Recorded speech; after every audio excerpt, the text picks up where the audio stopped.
Now I'm going to kick it over to Michelle to dive into a little bit of the details. So I'm going to share my screen here.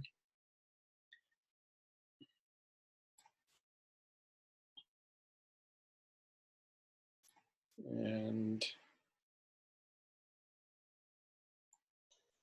all right, so hi everybody. My name is Michelle Wolf. I'm the Eagle County Adopt a Trail Coordinator. A part of the Adopt a Trail program is the Wildlife Trail Ambassador program that was added a few years ago, like Ernest mentioned.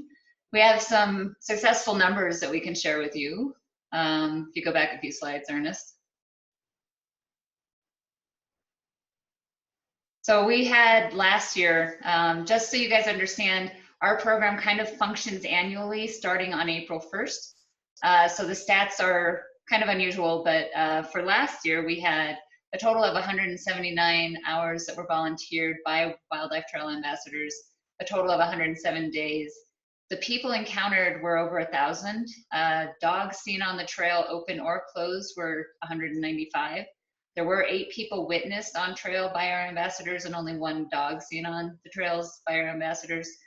I just want you to know the impact, even though it doesn't look huge, is substantial, I think, from a public's perspective. In general, if you're going to be volunteering with us, know that the people that you encounter are mostly very positive and enthusiastic. They usually are very welcoming to the fact that they've gotten some information. And you'll see less than 1% of the people are negative. There's always going to be that person that said, I've lived here forever, this trail never used to be closed. It's not 100% roses and happiness, but know that most people you encounter are going to be in a very good mood. Can I scroll or, okay. So there's 2 kinds of ambassadors. We have both field and social ambassadors. In general, the field ambassadors are going to be out at the trailheads, and social ambassadors are those that are active within our community. Go to the next one.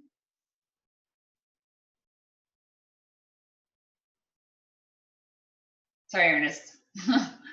So social ambassadors are, like I said, active within our community. They go to clubs, they go to spread awareness about our program. This has been discontinued for this season. When COVID hit, we decided that we didn't want people going into the community, and we would rather you guys just focus on the trailheads and work individually for this season. So just know that this is available maybe in the future if things get back to normal. You can skip this as well. So field ambassadors, we have 2 different kinds. There's closed season field ambassadors and open season field ambassadors. If you're listening to this and are interested in helping us this winter, you're going to be a closed season field ambassador. The primary focus is just going to be on the closures that are within your community right now. And then for open season, you're welcome to be active on the trails throughout the summer, hiking them. If you're an avid hiker, feel free to go out there and just report to us what you've seen out there as far as people. We also have the opportunity to report back on trail conditions on social media. That's another open season field ambassador opportunity.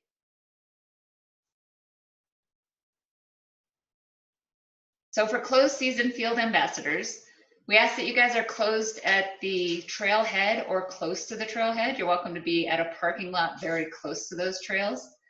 We would rather you volunteer at the more popular times, specifically, you know, before work, after work. Think of when you would walk your dog. That's when these trailheads tend to be the most busy. We ask that you RSVP ahead of time with us, register. I'll talk about that in a moment. We also ask that you submit a trail log for what you've seen while you're out there. If you're on the trailhead, we would like you to be recognized as somebody involved with our program.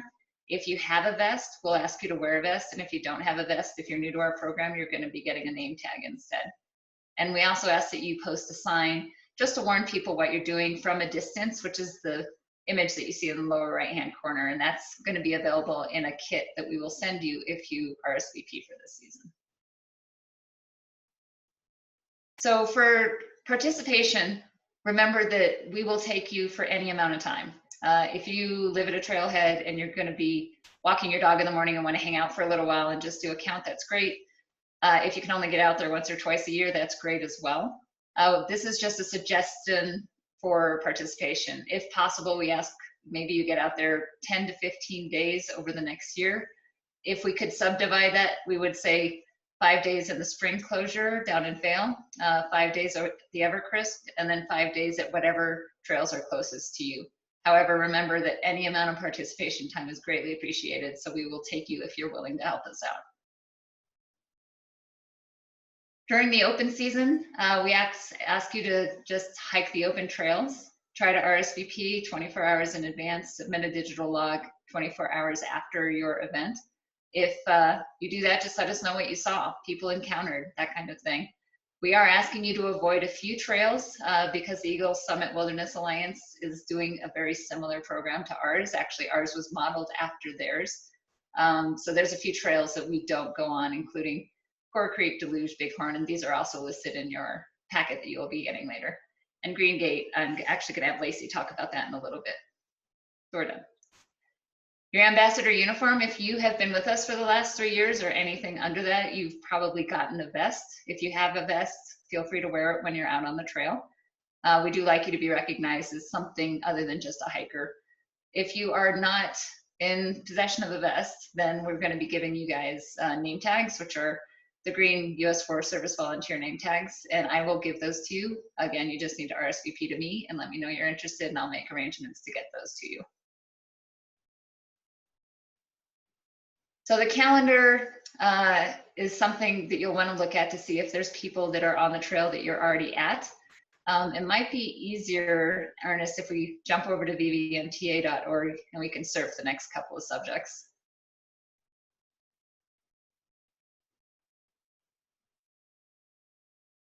Okay, let me get that up, Michelle.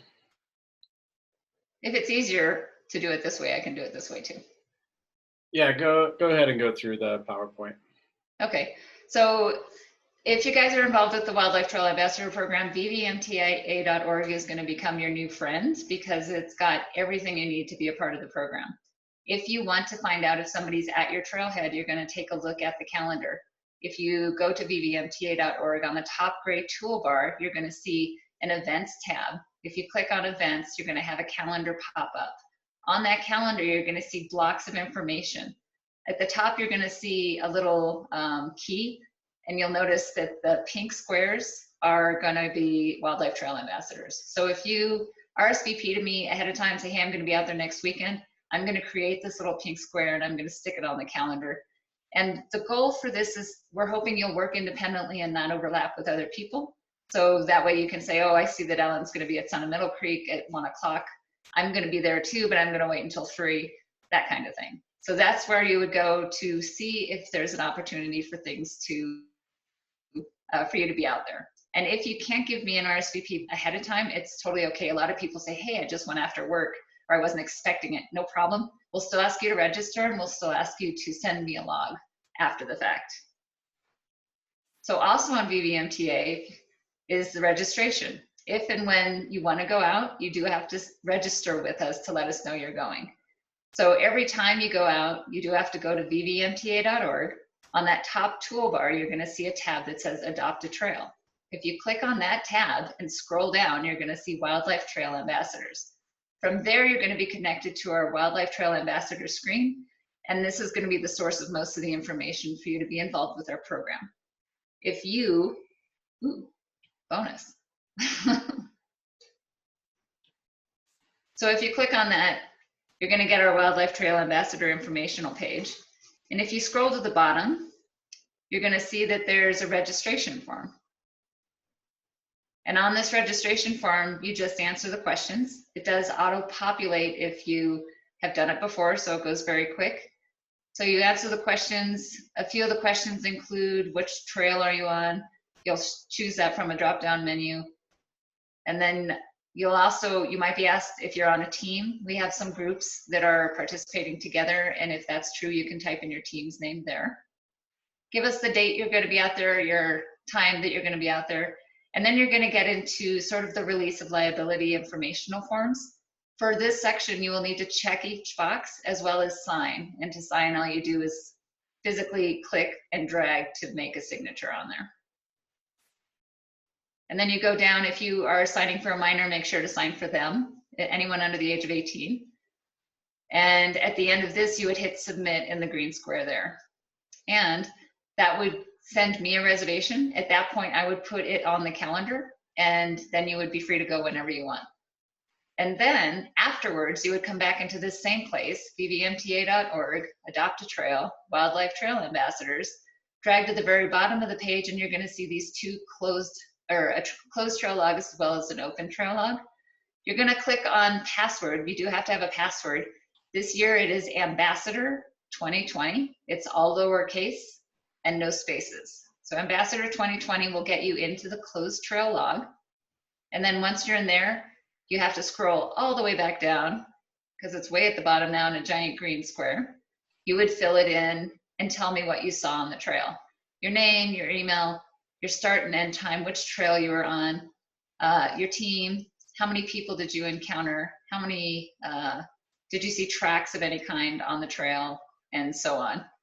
And then I think at the very bottom it says that you, if there's suggestions, if there's damage, if there's notes or anything, you can send it to me here and we'll keep track of that.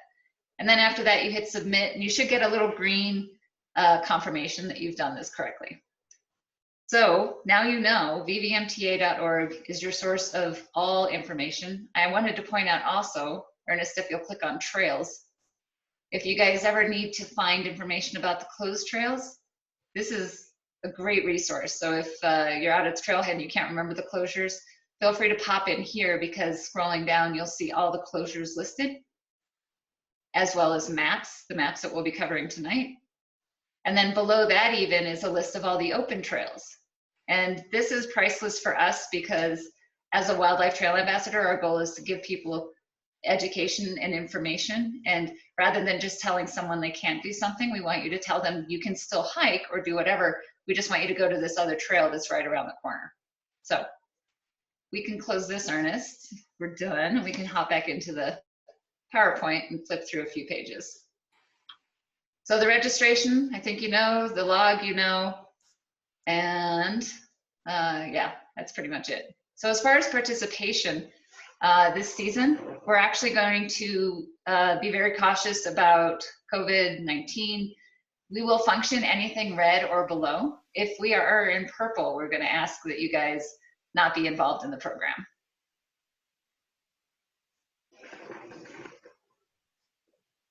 We do like for people to know that you're out and about.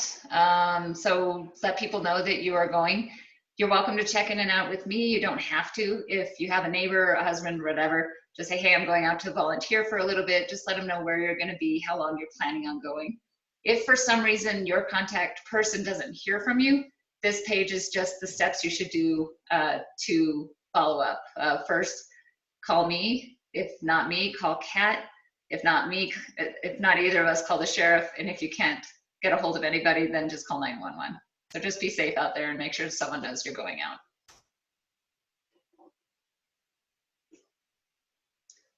So new this year, we've got some teams on board. I just wanted to say thank you and also let you know that if we do prizes and whatnot, those will count individually, but the teams will be something that we would love to see more than one person accountable for a certain organization. And if you want to create a team, just let me know. So this year we have a bunch of prizes that you guys can earn. We have, if you're in the Eagle area especially, if you volunteer for an hour at a trailhead out there, you will get a 2-for-1 beer coupon from Bonfire. It's a great idea, great deal. Go out there for an hour and then head over there. The catch is I do need to be able to distribute these to you. So if you do that, you need to tell me you want one. I will confirm that you registered. I'll confirm that I got a log, and then I'll make arrangements to get that to you. Another great perk is the Vail Pass Winter Recreational Pass. That will be awarded to a few people who have worked at least 5 hours out on the trail. We're going to have I hope to have a lot of people that are qualified for that. So we'll throw all those names into a hat and give away. I hope to have 4 to give away. Another thing is the Beautiful Parks Pass. You could get a pass card to get you and a carload of people into the parks in America, which is amazing. And these will be awarded to 2 people who have worked at least 10 hours or more. And I have to say right now, financially, we're hoping for this to happen, but there is a small chance that these perks will change depending on how things work out with our year.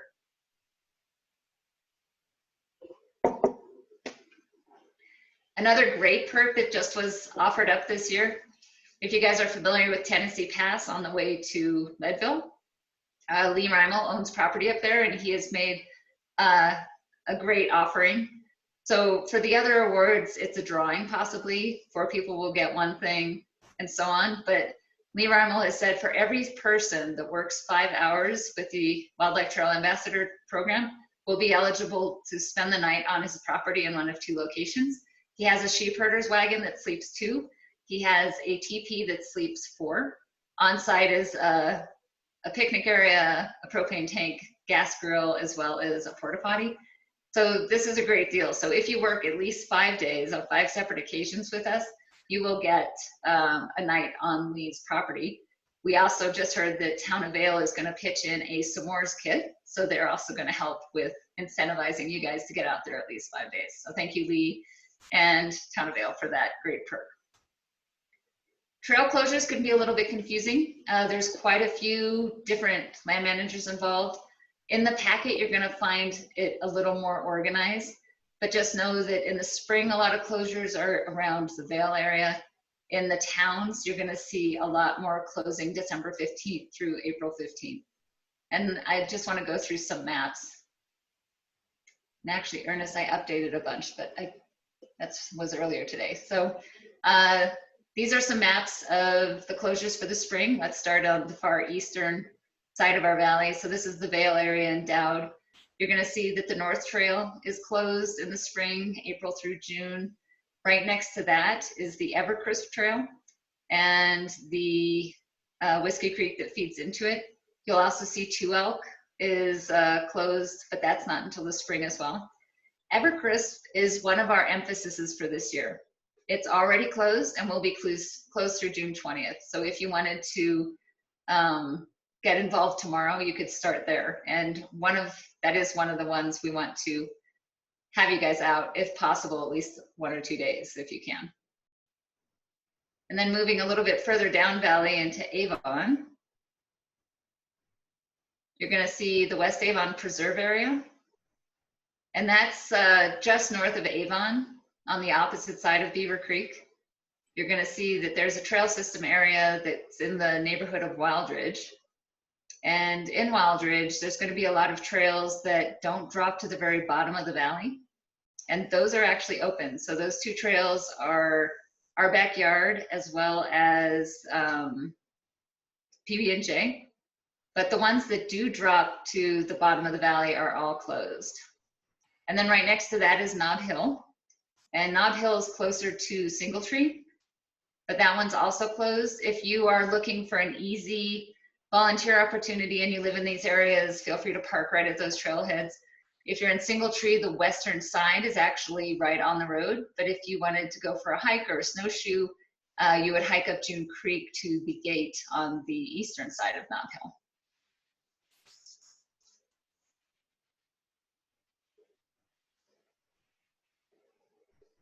We can move on. Oh, perfect. So Eagle is has a lot of trails and a lot of closures. If in general, you're looking at the map, lower left corner, all of Western Eagle is pretty much closed starting December 15th. The Haymaker trails open year round, as well as Boneyard, Redneck. The third loop of Haymaker, however, is closed, as well as Extra Credit, as well as Pool and Ice, Dirt Surfer, and the 2 newer areas that we mentioned, the Brush Creek, Three Sisters, as well as Hillbilly and Will's Thrill on top. So Eagle has a lot of closures that mostly run December through the next spring, but there are trails easily accessed in the area for directing people to go to. All right, I think we might be done with those.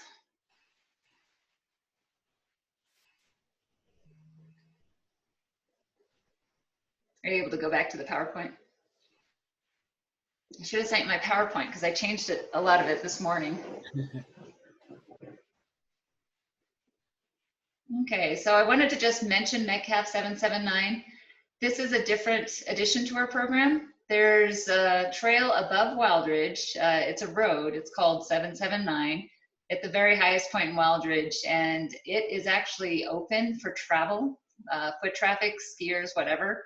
But it is closed to motorized travel, and we've had quite a bit of violations with people getting up there with snowmobiles.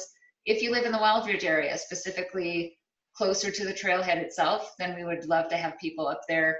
Keep an eye out for those cars that are parking and going up with their snowmobiles. We would love to just know what kind of car it is, what kind of snowmobiles up there. So that's another Wildlife Trail Ambassador opportunity.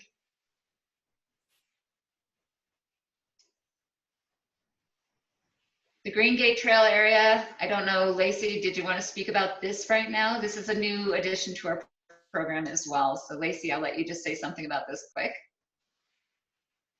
I'd love to. Yeah, so I'm really excited to say that the Ambassador program will be extended to include the basalt to gypsum motorized trail system. We will not be launching this portion of the Ambassador program until the spring, but we would like to just introduce it to anyone who is interested taking this training. And the basalt to gypsum single track trails are located just south of Gypsum on top of Cottonwood Pass. The area is close to motorized travel on dirt surfaces from October 10th to June 21st. This is to decrease the stresses to wildlife in the spring as they recover from winter and to allow for non-motorized hunting opportunities in the fall. The ambassadors will be asked to educate people on current closures, show them where to find this information, and to hand out invums. They will also be doing surveys. They'll be more geared around motorized recreation and that area. This area is under an agreement where increase in violations can lead to the closure of the trail system. So it is really important for this ambassador program to grow and that we get the message out to the public and help them understand why it is important to adhere to these closures in this area. We'll go into more detail in the spring, and there will be a motorized ambassador packet that we'll send out to everyone who signs up. So yeah, I don't want to dive into too many details, but please email me if you have any questions on that email that's listed. Thanks, Lacey. So yeah, this is new to our program this year. And if you have more questions about it, it'll be more emphasized in the spring of this year, and Lacey will be available to help answer those questions. So I did mention that there are trails that are open year round. There's a ton of closures that we need your help with, but always remember you can direct people to closed or trails that are open.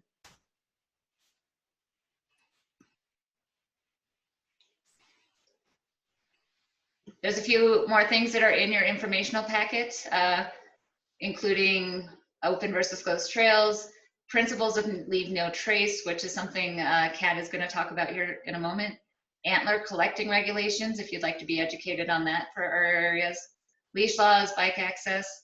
I do want to stress that if you guys are interested in participating in our program this year, I want you to RSVP to me, which is just emailing me at adoptatrail@vvmta.org and just letting me know that you want to participate either this winter or next spring. And if you do that, then I'll send you everything you see today here. We're going to throw it on to a packet so you can sort of flip through it in a PDF format. And that's really kind of it. So I was going to just show you a few pictures of the violations because they're just fun. We have cameras out there. They get a lot of great statistics, but it's really super important to have a physical presence on those trails to keep the people educated to stay off them. And I will wait and have you ask any questions later. Yeah, Michelle, I'll just jump in and say, if you've registered for this webinar, you provided your email address, and we can send out the packet to everyone that registered so they have it. So it just saves the stuff there. Great, thank you. And that's really